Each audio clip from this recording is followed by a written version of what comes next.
O Instituto de Negócios Amway apresenta o depoimento do seguinte orador, que vai compartilhar com você sua experiência pessoal. Desejamos que seja muito útil ao desenvolvimento de seu negócio. Bom, a história. A história não serve para outra coisa, senão para você se dar conta que qualquer pessoa, qualquer uma, não importa de onde seja, onde tenha nascido, as circunstâncias da sua história, ela pode ter sucesso. E nós encontramos este negócio como veículo para fazer isso. E foi a melhor coisa que nos aconteceu. E bem, queremos contar um pouco, compartilhar um pouco como foi o nosso começo no negócio. E eu nasci em uma família muito humilde, na Colômbia. Mas quando eu digo muito humilde, é muito mesmo. Com pouquíssimo dinheiro, muita dificuldade econômica. Eu cresci em uma família totalmente disfuncional. Meu pai morreu quando eu tinha 6 meses de vida, a minha mãe tinha 16 anos e realmente ela nunca se encarregou de mim. Então eu comecei, digamos, eu cresci em diferentes famílias. A cada ano, um ano em uma tia, um ano em um tio, outro ano na avó, outro ano na outra avó, outro ano num tio, e o tio reclamava porque eu fiquei com ela o ano retrasado. E digamos que não foi uma história fácil sempre. Eu sofri muito por não ter uma família normal. Digamos que de criança era como uma dor que eu sempre tinha, porque as minhas amigas tinham mãe e pai e eu não, uma coisa assim. No entanto, eu tive uma avó muito importante na minha vida. Ela me programou, ela programou a minha mente para que eu fosse uma boa profissional. Ela sempre disse, filhinha, estude, estude, minha filha, estude. Veja que a pessoa quando estuda, olha, você estuda e você tem sucesso. Se um dia você ficar com um cara que não serve para nada, se tiver estudado, você vai poder dar um chute nele e colocá-lo para fora para que não perturbe. Sim ou não? Suas mães não diziam isso? Pois a minha avó dizia isso. Ela dizia muito isso. E eu acho que com vontade de me formar e de que eu fosse alguém na vida. E realmente eu fiz isso. Eu fiz isso. Apostei a minha vida no estudo. Ela me ensinou a ser uma ótima estudante. Eu sempre fui muito aplicada, aí fiz o bacharelado, muito aplicada. E somente tive um pequeno problema, que não estava nos planos da minha avó, que foi que conheci um rapaz da minha vizinhança, do meu bairro, e aos 17 anos tive a brilhante ideia de me casar. Então, eu virei mãe muito jovem e eu pensei que eu não ia conseguir terminar a universidade. Eu sonhava em terminar. Isso era um sonho meu, a coisa da universidade. Mas na Colômbia tem que ter dinheiro para estudar. E tem uma universidade pública, mas se inscrevem 20 mil para 100 vagas, ou seja, é algo assim. E é muito concorrida. Então eu disse, não importa quantas vezes eu precise tentar entrar, vou fazer isso até passar. Fiz o vestibular 3 vezes para a universidade e na terceira entrei. Aí eu entrei na universidade. E eu fui estudar engenharia de sistemas. E havia moradias universitárias, então me candidatei a uma, me candidatei também aos subsídios. A gente comia graças aos subsídios do governo. E nos davam uns cupons por mês para os estudantes mais ferrados, eu sempre me candidatava e como viam como estávamos, eu ganhava tudo, porque isso era por sorteio e estudo. Então a gente tinha a possibilidade de comer na universidade por um baixíssimo preço. E a minha filha estudava no prézinho, na creche da universidade, também subsidiada. A gente morava em um apartamento também subsidiado, ou seja, tudo era subsidiado. E se não tivesse sido assim, eu acho que não teria conseguido me formar. E depois nasceu meu segundo filho, o Jorginho. E eu tinha 21 anos quando ele nasceu. E aos 24 anos, o meu companheiro, meu esposo, apresentaram o plano para ele em outro canto. E mudou de multinível. Como eu falava com as meninas esta manhã, assim brincando, mas ele foi embora com outra mulher. E eu fiquei, aos 24 anos, sem um centavo no bolso e mãe de 2 filhos. Com raiva, com medos, decepcionada com a vida, tantos sonhos perdidos, e é como se tirassem o meu chão. Mas eu tinha 2 filhos para criar. Eu tinha 2 filhos para criar e eu faço tudo por eles. E quis abandonar a universidade. Já estava terminando, estava no 9º semestre. Mas o que eu ia fazer? Ou seja, eu vou ter que trabalhar agora. Porque eu não tinha um apoio da família que pudesse me ajudar, nada disso. Então, o que eu ia fazer? E, no entanto, olha, de verdade, eu não sei de onde tirei forças, mas comecei a trabalhar em um colégio. Eu trabalhava das 7 ao meio-dia. Das 7 da manhã ao meio-dia e depois estudava à tarde. Foi assim que consegui terminar o curso. Terminei a faculdade e apostei a minha vida nos estudos. Comecei a trabalhar muito rapidamente assim que eu me formei.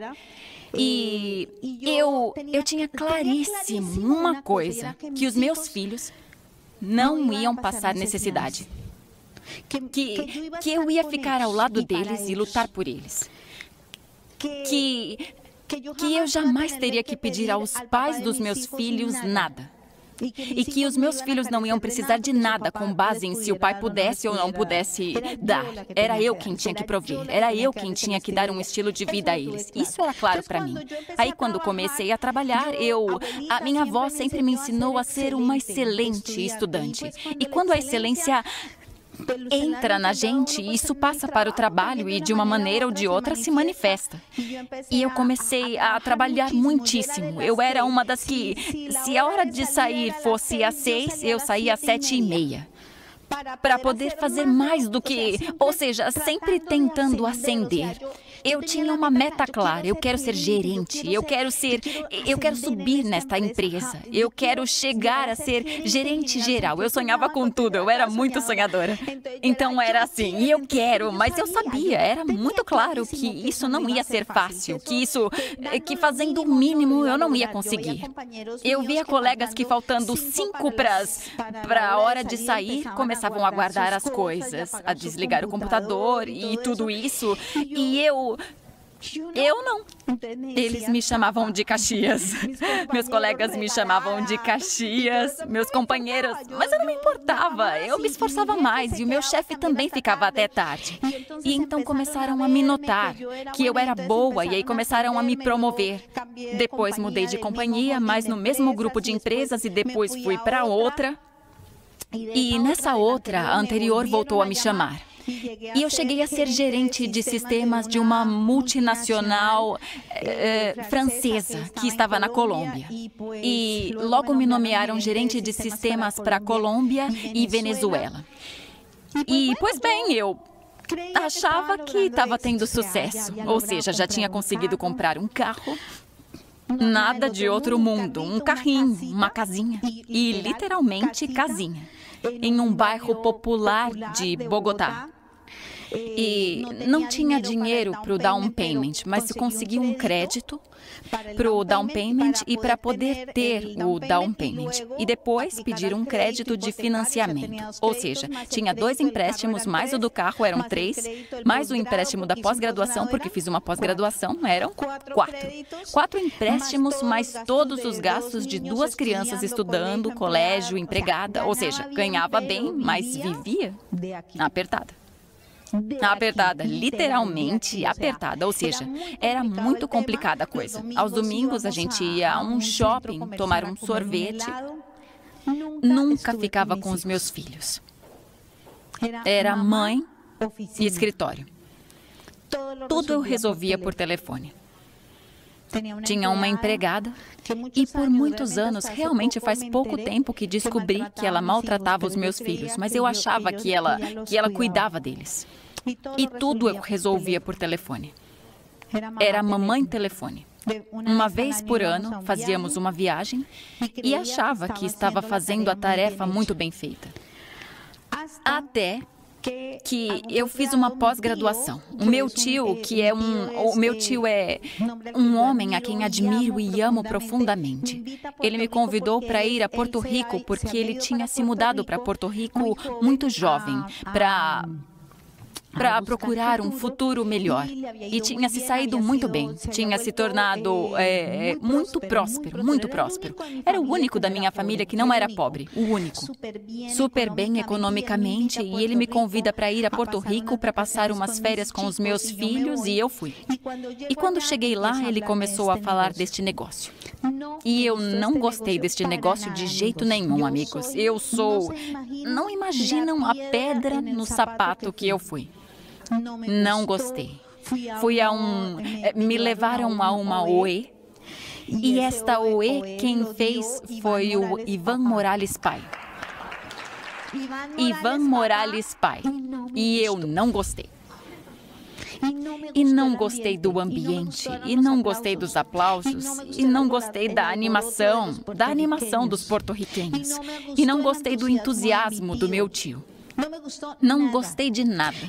E voltei para a Colômbia, e quando eu tinha vendido algo na minha vida? Nunca.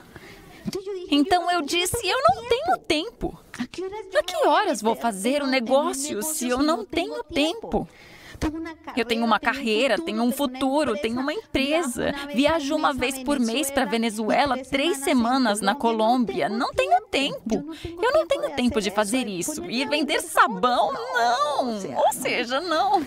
Eu não dei duro como eu dei para terminar vendendo sabão. Não, nem pensar. De jeito nenhum. Mas o meu tio era muito insistente. Mas, Filizinha, você não sabe, você não viu, não se deu conta, filhinha. Filhinha, olha, este é o negócio do futuro. Eu sonho que você tenha um estilo de vida incrível, que todos os seus sonhos virem realidade. E eu sou engenheira. Tirava sarro do pobrezinho do meu tio. Ah, não, nessa igreja controlam ele. Eu pensava assim, nessa igreja controlam ele, era tudo, você pode, campeão, vai. E eu tirava sarro do meu tio. Até que anunciaram a abertura na Colômbia. Mas eu nunca fui capaz de dizê-lo na cara, não estou interessada. Porque me dava muita pena dele. Eu o via tão entusiasmado que me dava muita pena. Ai, que peninha de dizer não pro meu tio, entendem? E porque eu sentia que meio que... de uma maneira ou de outra, ele tinha me ajudado a vida toda, então me dava pena dizer não, magoá-lo. Mas quando anunciaram a abertura, ele me disse, Pilizinha, pegue todo o pessoal que você tiver e peça que façam listas, que nós estamos chegando. Que pessoal? As pessoas com quem você já falou do negócio. Olha, chegamos aí sábado. Reúna todos, no mínimo 40 pessoas. E eu, ai, minha nossa, e agora o que eu vou fazer? Aí eu liguei para todas as minhas amigas, e esse foi o meu primeiro mega plano. Amiga, eu preciso de um favor, por favor, me ajuda. Olha, é que o meu tio vai vir aqui com um negócio e ele disse que se eu não reunir 40 pessoas... Eu não falei nenhum palavrão, né? Não falei palavrão, mas foi uma coisa assim, menos pesada, né? Não, porcaria não é palavrão. Falei uma coisinha assim. Então eu preciso que você me ajude, venha, é uma reunião. Agora eu prometo que a gente termina a reunião e vai beber cerveja e curtir muito. Porque a gente era... Os meus amigos da universidade eram bem baladeiros de sair para beber e tudo isso. Aí vamos tomar cerveja e ela, aonde a gente vai? Ou seja, tudo era em torno de onde a gente ia ir depois da reunião. E foi assim que eu consegui levar as 40 pessoas lá. Chega o meu tio. Olha como é a vida.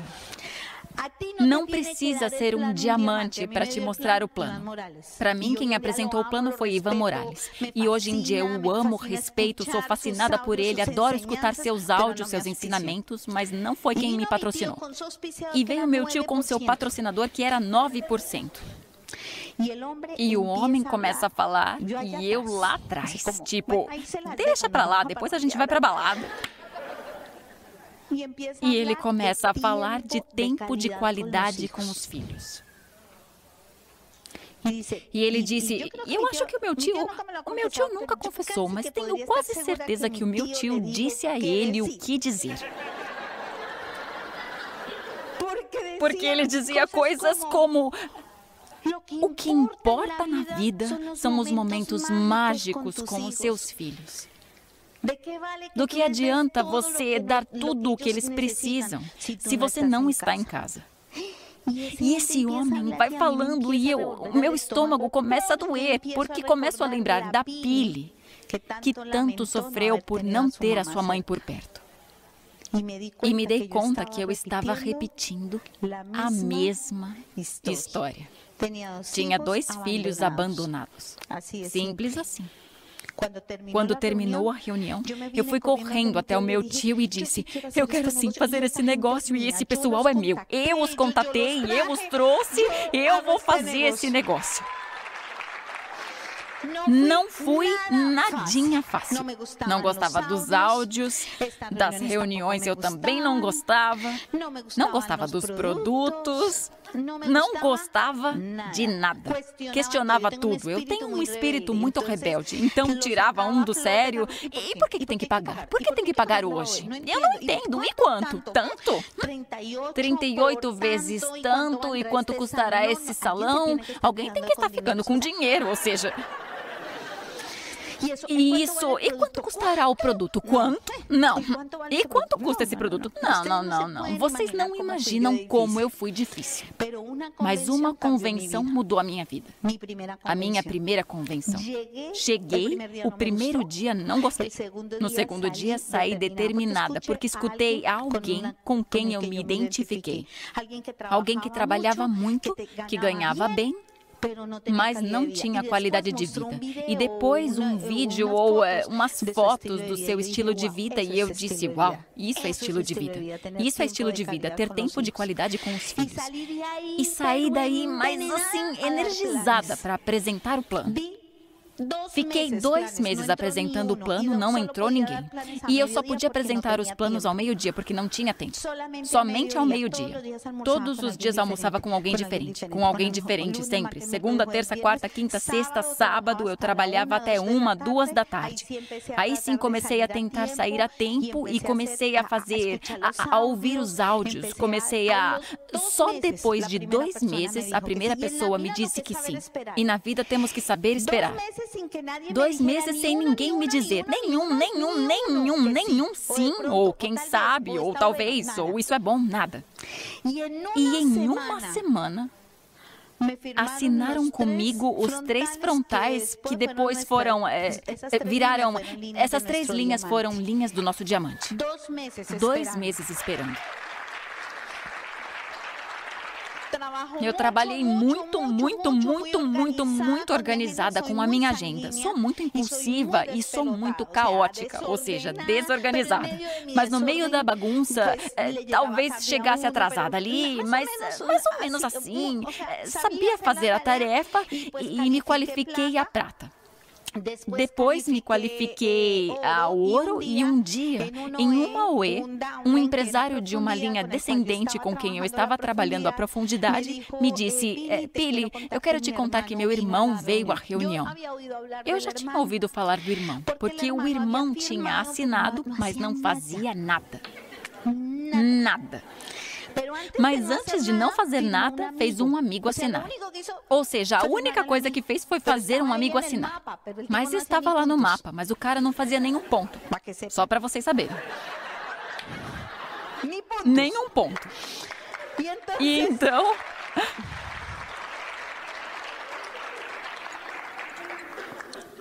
Veio meu irmão, porque falavam assim comigo. Eu acredito no meu irmão tem potencial. E o irmão era 9, mas empurrado. Porque o de baixo é que estava em 9. Então vem o irmão. E o outro, até que enfim, você vai conhecer o meu irmão. E eu pra quê? Eu não queria ter namorado. Não estava namorando porque tinha tido um namorado com quem tinha durado um tempo, mas ele disse, o negócio ou eu. E ainda bem que disse isso. Pus pra correr. Então, estava há 1 ano e meio sem namorado. Preferi o negócio. E então, eu estava sozinha. E então, de repente, o Álvaro me disse, olha, te apresento o meu irmão. E eu, muito prazer. Que irmão lindo, lindo. E ele muito ajuizado. Eu promovi a convenção e ele foi. E eu gostei que ele tenha ido, porque no primeiro dia ele foi tocar. Contrataram ele para a convenção para que tocasse, mas no segundo dia ele não ia tocar, então não podia entrar de graça.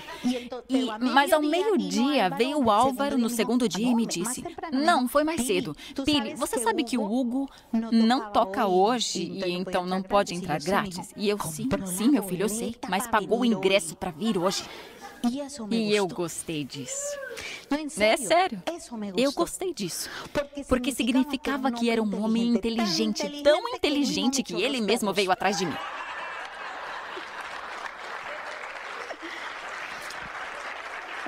Começou a me pedir assessoria.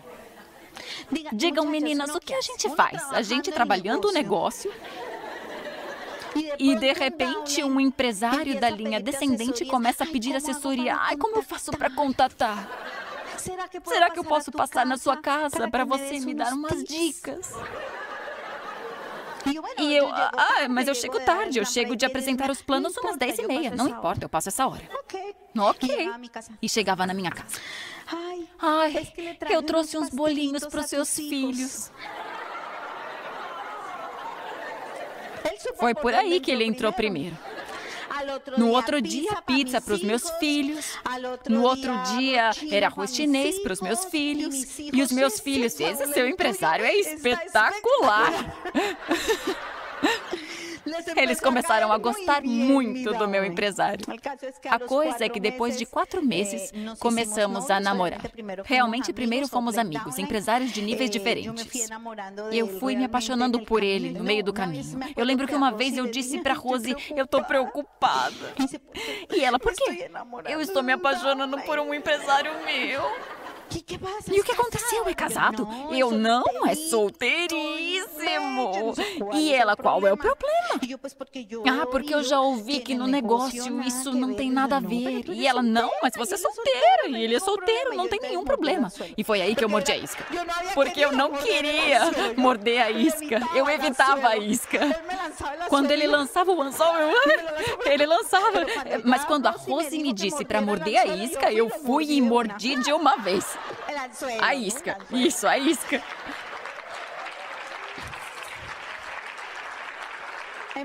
Começamos o nosso caminho juntos. E nos casamos muito rápido. O Hugo eu tenho que confessar uma coisa. Ele é lindo, mas é psicorrígido. Sabem o que é psicorrígido? Melancólico, melancólico, melancólico, melancólico à máxima potência. Ou seja, tudo tem que ser perfeito, organizado. É 1.1, um pouquinho para lá e vamos mais para ali para sair na foto no meio do quadrinho perfeito. Ou seja, tudo é perfeito. A bolinha, se vissem ele apresentando o plano, ele faz essas bolinhas perfeitas assim, tchu, tchu, tchu, tchu, tchu, tchu. Tudo é assim, ou seja, assim, pontual. Quando a gente namorava, começamos a sair e ele dizia, eu te pego às 8. E às 8 aparecia minha filha e dizia, mãe, chegou o Hugo. E eu, diga que eu já vou. Aí terminava de me arrumar e tudo isso. Aí saía tipo umas 8h10. Na segunda saída ele me disse, eu vou te pedir um favor. Se eu te disser, me diz você o horário que te pego. Mas vai ser na hora que você me disser que está pronta. Se for às 8h10, porque são 8h10. Tinha que ter me dito 8h10, aí te pegaria 8h10. E eu... Mas eu não me assustei tanto quando a gente namorava como quando nos casamos. Quando nos casamos, esse assunto não foi nada fácil. Nos adaptar. Ele veio...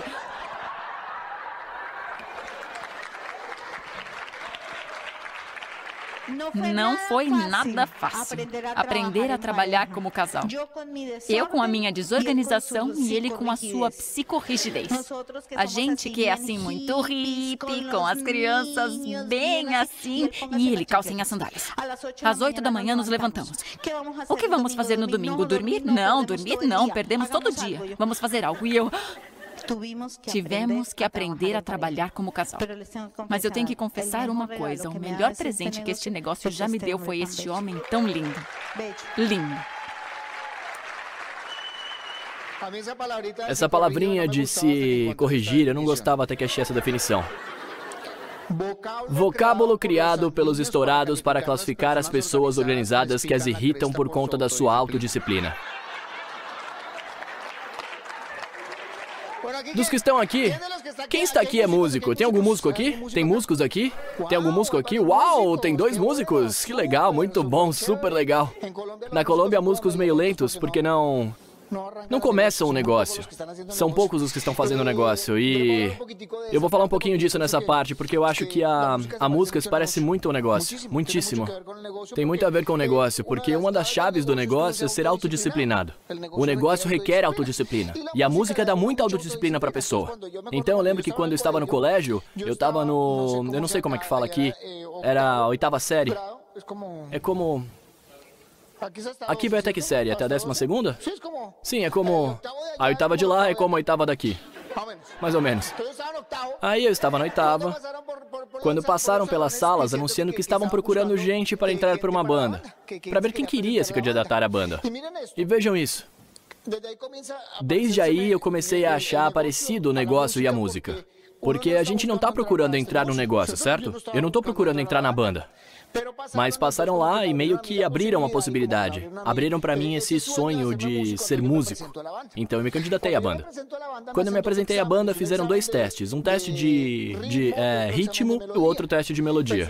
Para vocês terem uma ideia, garotas, algumas vezes vocês já dançaram com rapazes que dançam bem e cantam mal? Cantando no seu ouvido. É a mesma coisa. Eles têm ritmo, mas não tem melodia. E aí eu me candidato à banda. E eu faço o teste. Então eu passo no teste de ritmo, mas não passei no teste de melodia. Então, não. Claro, não consegui entrar na banda. Mas eu tinha vontade de entrar na banda. Aí eu disse para o professor, me dá uma oportunidade para eu fazer o teste de novo. E insisti, tanto que o professor disse, ok, faz o teste de novo. E eu voltei a fazer o teste e adivinha o que aconteceu? Reprovei de novo.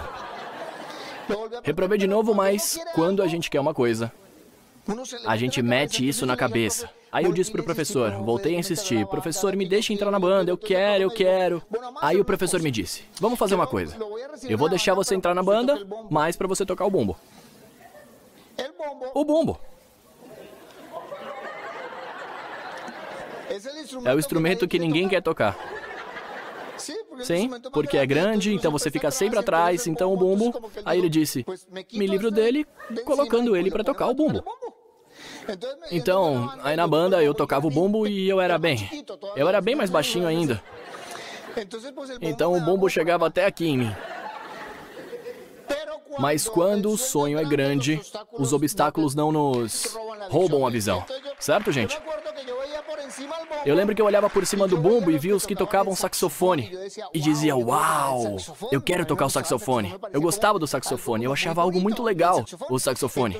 Então eu disse, eu quero aprender a tocar saxofone. Aí eu fiz um amigo que já estava há um tempo na música e disse, se quiser aprender a tocar o saxofone, tem que aprender a tocar o clarinete primeiro. Porque os que tocam saxofone são os que quando chegam na última série, os que tocam saxofone saem, então os melhores clarinetistas começam a tocar o saxofone. Os 3 melhores clarinetistas. Então eu disse, bom, eu tenho que aprender a tocar clarinete.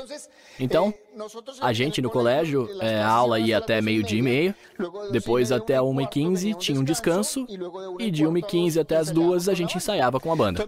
Então, meus amigos iam brincar e o que eu fazia? Era que de 12:30 até 1:15, enquanto todo mundo estava descansando, eu pegava um clarinete emprestado. E eu comecei a estudar clarinete. A princípio eu tocava muito mal. Como os planos que vocês apresentam no começo. Ou os que eu apresentava. Quando eu apresentei meu primeiro plano, ai, que é isso? Mas eu comecei a praticar. E é o mesmo com o negócio. Tem que começar a praticar, apresentar muitos planos, até que finalmente vão aparecer pessoas que vão entrar no negócio, não é mesmo? Então eu comecei a praticar. E um dia o professor passou e me escutou tocando. E ele disse, uau, você toca clarinete? Eu não fazia nem ideia. Sim, professor. E ele, até que você está tocando razoavelmente, eu vou passar você para tocar clarinete. Aí eu comecei a tocar o 3º clarinete. Tem o 3º, segundo, primeiro e o solista, mas aí eu já estava indo em algum lugar, certo? Aí eu comecei a tocar o 3º clarinete. Aí eu já estava no meio da 8ª e eu continuava estudando, continuava praticando. Aí Aí me passaram pro segundo clarinete e depois pro primeiro clarinete. E depois quando eu tava no 10º ano, aqui é até 12? É até 12 ou até 11? Quando eu tava no 10º ano, aí me colocaram como músico mais experiente da banda. O músico mais experiente da banda é como ser o segundo da banda. E o que acham que aconteceu quando eu cheguei no 12º? Me colocaram pra tocar o saxofone. Certo? Eu não era muito bom, mas eu pratiquei. A mesma coisa no negócio, você não precisa ser bom para fazê-lo. Do que você precisa? Vontade, vontade, vontade. Isso é o que a gente precisa de verdade. Ter vontade de ir adiante. E ter vontade de realizar os seus sonhos. E aí eu já comecei a tocar o saxofone. Quando eu comecei a tocar o saxofone, eu estava no último ano. No último ano, um amigo que tocava com uma orquestra me levou com ele. E quando eu comecei a cursar o último ano, eu comecei a tocar com uma orquestra. Isso foi, para o meu pai, terrível. Porque os músicos na Colômbia têm fama de beberrão, mulherengo. Isso é como quando o povo te diz, você se meteu com a Amway? Mas você é gente boa, tão inteligente, dá pra ver. Porque o povo não viu o que você viu. Eu simplesmente via, quero tocar com uma orquestra, quero tocar com uma orquestra grande. E eu gostava, não sei se já escutavam os melódicos ou os Laville, não? Não? Bom, são orquestras muito famosas que escutavam no meu país. Uma orquestra venezuelana imensa e eu queria tocar com uma orquestra assim. E meu pai via na mente dele que eu ia beber, eu ia pra balada e tudo isso, era o que ele via. Mas você vem à convenção e sai com uma outra visão. Então o pessoal olha pra vocês como se fosse ir beber, me entendem? Isso é comparável com a música. Mas eles não veem o que você tá vendo. Eles não veem isso. Então eu me via tocando com uma orquestra grande, me via viajando pelo mundo, aí eu comecei a tocar com uma orquestra e, olha que interessante, eu comecei a entender que se eu quisesse ser um bom músico, eu tinha que andar com gente boa. Se quiser ser bom nesse negócio, tem que se associar. Por isso temos todos esses eventos, as atividades, para que você se associe e se conecte com gente de sucesso. Aí eu comecei a ver como faço para trabalhar com gente boa. Consegui um professor de música que era o maior saxofonista que existia em Bogotá. Aí é como você encontrar um mentor. Então busquem um mentor, uma pessoa de sucesso dentro do negócio e conecte-se com ele para começar a aprender. Aí comecei a estudar e ele começou a me ensinar. E ele me colocou para tocar na orquestra dele. Então, eu comecei a tocar com muitas orquestras do meu país. Então aqui é quando eu me formei no colégio. Aqui eu estava tocando em uma orquestra. Isso foi quando a gente estava tocando na Holanda. Comecei a viajar. Mas eu não viajava como no negócio. Não era como no negócio. Eu lembro que quando fomos nessa viagem, nos reuniram. A todos da orquestra. E a gente estava ensaiando com essa orquestra que íamos viajar, e uns 8 dias antes disseram, bom, a gente viaja tal dia, vamos ficar 1 mês e meio na Europa. E eu, uau, 1 mês e meio na Europa? E eles disseram, vamos dar a vocês $20 por dia para comida. E eu morava na Colômbia. E aí a gente, na Colômbia, nesse tempo, com $1 dava para tomar café. Com $3 almoçava. Então a minha conta era $1 para o café da manhã, eu nunca tinha da Europa. $3 para o almoço, $3 para o jantar, então isso dá uns $7. Vamos economizar uns $13 por dia. Se a gente multiplicar por 45 dias, eu ia voltar com um montão de dinheiro. Sim ou não? Aí nós fomos. Começamos a viagem Bogotá-Londres. E quando a gente faz Bogotá-Londres, no avião te dá um almoço. Aí eu pensei, já economizei $3. Isso promete. Chegamos tipo umas 6 da tarde em Londres, a tempo de ir pra festa. A gente se arrumou, saiu correndo pra festa e chegamos umas 8 da noite e deram comida pra gente. Tocamos das 10 da noite até as 4 da manhã. Então, como eu sou psicorrígido, a primeira coisa que eu pensei foi 4 da manhã, até a gente se organizar, daí a gente vai viajar de Londres até Estocolmo. Então, com certeza no ônibus, que é porque era um ônibus, a gente ia dormir. Isso quer dizer que só vamos levantar lá pelas 11 da manhã, ou seja, economizamos o café da manhã. Tudo ia perfeito, tudo estava indo muito bem. Perfeito. Eram umas 11, acordamos, a gente estava na estrada e paramos em um restaurante self-service. Eu lembro disso como se fosse ontem. Eu não sei por que eu lembro tanto disso. Entramos lá e eu pedi uma salsicha dessas grandes, chamada salsicha suíça. Umas batatinhas fritas e uma Coca-Cola. E aí eu chego no caixa, eles davam $20 por dia, certo? Lá em euros. E passou no caixa e me cobraram 17 euros. Era a primeira refeição dos próximos 45 dias e uma só já tinha sido mais do que me davam. Aqui é um pouquinho diferente. Nós vamos para o Havaí quando chegamos a Diamante Executivo, quando chegamos pela primeira vez a Diamante Executivo, fomos para o Havaí, e aí a gente recebeu uma carta dizendo: você tem direito a escolher uma dessas 3 coisas como um brinde para os Diamantes Executivos. Uma limusine que leve vocês o dia todo para dar voltas na ilha, ou pode escolher uma massagem no spa, ou vocês podem escolher uma massagem no quarto e um jantar no restaurante Ukulululelele, alguma coisa assim. E a gente escolheu a massagem no quarto e o jantar. Aí a gente fez a massagem no quarto e depois fomos pro jantar e encontramos com o Mário e a Beth Orsini. E aí perguntamos, o que será que a gente vai comer? Aí nos entregaram o menu e tinha lagosta. Lagosta. A lagosta só se parece com a salsicha na cor. Aí nós pedimos lagosta e quando trouxeram a conta era de $585. E a gente só precisava escrever na conta Amway. E isso a companhia pagava. Depois disso, lá na Europa, a gente conseguiu um restaurante onde vendiam pizza. Em frente ao hotel. E aí você pagava com €1 e com isso podia comer um pedaço de pizza e toda a salada que você quisesse. No terceiro dia, o chinesinho não deixou a gente entrar, porque a gente comia toda a salada de lá e só comprava um pedaço de pizza. Por que eu conto isso? Para que vocês se deem conta da maravilha de negócio que temos nas mãos. Hã? Vocês vão viajar pelo mundo e vão viajar de uma forma impressionante. Vocês vão poder aproveitar muita coisa e sabe o que é mais interessante? Não vão passar fome. Porque a gente viajava muito com orquestra, mas passava fome. Aí eu comecei a tocar com orquestras, e aí comecei a trabalhar com orquestras muito reconhecidas. Isso foi uma orquestra que trabalhei em uma novela que teve no meu país que se chama Música Maestro. E então era a história de uma orquestra e eu trabalhei, né, eu fui trabalhar com eles, e aí foi uma época muito boa, em que eu ganhava um bom dinheiro. Então eu estava nesse momento, assim, muito bem, mas... eu estava começando o negócio. Eu tocava com uma orquestra imensa, mas começou a acontecer um fenômeno que depois se estendeu a todas as profissões, que é que começou a aparecer a tecnologia. E aí surgiram grupinhos de 3 ou 4 músicos que faziam o mesmo que a gente fazia. E nós éramos uns 20. Mas esses 3 ou 4 cobravam menos. Comiam menos e bebiam menos.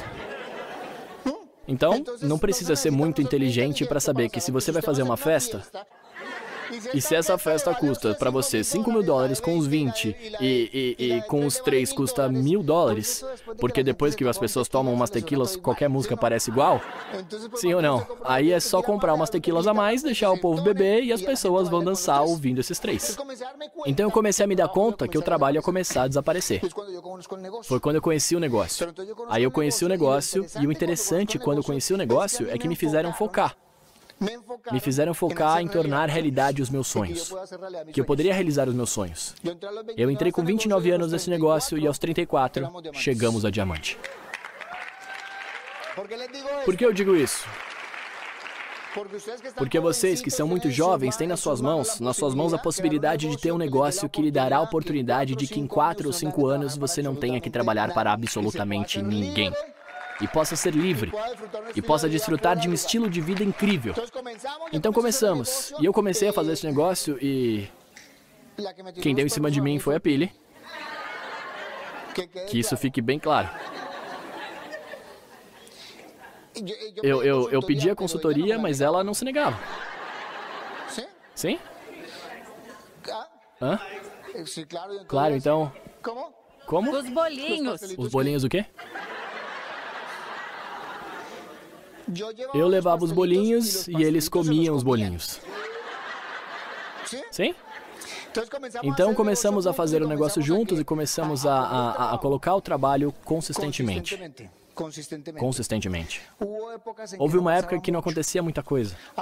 Abriram na Venezuela. Quando abriram na Venezuela, o trabalho com orquestra estava muito... Ou seja, tinha muito pouco trabalho com orquestra, Piri não estava trabalhando. Era uma situação difícil econômica, porque o que chegava do negócio dava só para viajar para a Venezuela e todo mês tinha um déficit de $1.500, $1.500, $1.500. E o meu pai que auxiliava a gente. Meu pai emprestava dinheiro para a gente. Eu lembro que um dia meu pai disse: escuta, você disse que esse negócio é ótimo, mas na verdade eu estou preocupado. Porque vocês estão cada vez mais endividados e mais endividados. Mas sabe que eu tinha certeza que a gente ia ser diamante. Não tinha dúvida, na minha cabeça não tinha dúvida. A única coisa que eu dizia era: não se preocupe, pai, quando eu for diamante eu te pago tudo. Um dia a gente estava assim, né? Um desses dias que a gente fica muito deprimido porque tínhamos trabalho e a gente tentava apresentar 2, 3 planos por dia e tinha uns 15 dias que todos os planos eram cancelados. E então, já nesse desespero, eu liguei para o Fernand. Não sei se vocês já viram isso alguma vez. Eu liguei desesperado para o Fernand e disse: Fernand, eu estou desesperado, esse negócio tem que funcionar, eu estou trabalhando, me esforço, mas todo mundo cancela os planos. E aí o Fernand disse: não se preocupe, Hugo, vai dar tudo certo. Fernand, acontece que eu estou devendo mais de $40 mil. E ele começou a rir. Começou a rir e isso me incomodou. Você todo endividado e o seu patrocinador tira sarro? Ele ri e me diz: sabe de uma coisa, Hugo? Quando você for esmeralda, você vai rir desses $40 mil. Daí em diante eu não me importava com mais nada. A única coisa que eu pensava é que quando eu fosse esmeralda, eu ia pagar os $40 mil. E aí eu me foquei no nível esmeralda. E foquei assim: esmeralda, esmeralda, esmeralda, esmeralda. E começamos a trabalhar. Chegamos a Rubi, já éramos Rubi, viramos Rubi fundador. E depois de uns 3 anos, chegou o momento em que tomamos a decisão. Porque chegou o momento em que dá esse clique. De repente pode ser nessa convenção. Espero que nessa convenção você tenha esse clique. Então saímos depois de uma convenção, porque tivemos o nosso filho Juan Manuel, que nasceu com uma condição muito complicada de saúde. Não vou contar a história, porque senão vai demorar muito, mas o meu filho quase morreu. Quase morreu. No dia 25 saiu da clínica, 25 dias depois que ele ficou lá, porque nasceu no dia 1º de junho, dia 25 saiu do hospital, e nesse dia tinha uma convenção. E eu fui à convenção com a decisão de que tinha que sair para fazer o negócio crescer. A gente era Rubi. Saímos dessa convenção com a decisão de chegar à Esmeralda. Em setembro começamos a nos qualificar à Esmeralda e em fevereiro de 2001 nos tornamos novos diamantes. Esmeralda, perdão. E nessa convenção a gente dizia: não vamos parar, vamos continuar. E um ano depois chegamos a novos diamantes. Tivemos que trabalhar? Sim. Mas sabe o que a gente teve que trabalhar? Mais que trabalho externo foi o trabalho interno. Foi nos convencer de que a gente era capaz, de que a gente podia conseguir. É o processo neste negócio. A estrutura não é física, a estrutura é mental. Quando você decide e se determina e quando você realmente quer, você vai chegar à esmeralda e a diamante. Isso é uma decisão. E talvez você pense que isso soa muito simples, mas você vai se dar conta no momento que decidir. Quando sentir, será como quando decidiu se casar. Para os homens, se lembram quando foram casar? Os que estão casados? Que todo mundo dizia: não seja burro, para que casar?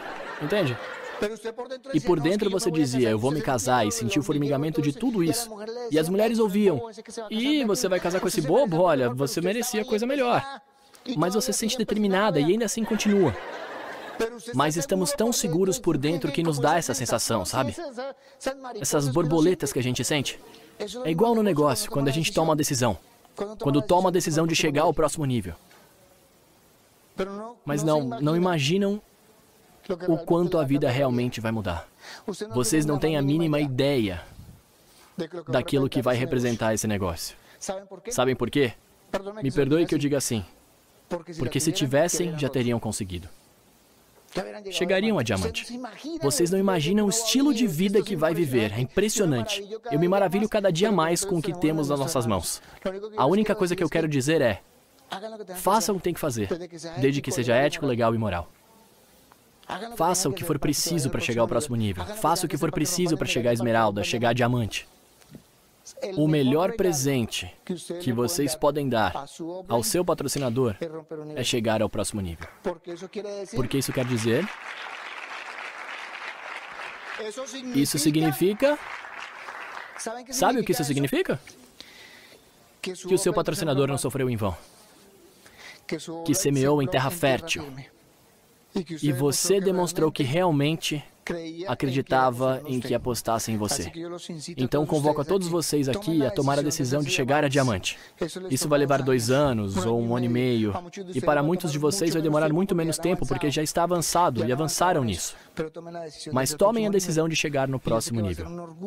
E vai ser um orgulho receber vocês no Clube Diamante. O Instituto de Negócios Amway agradece sua atenção.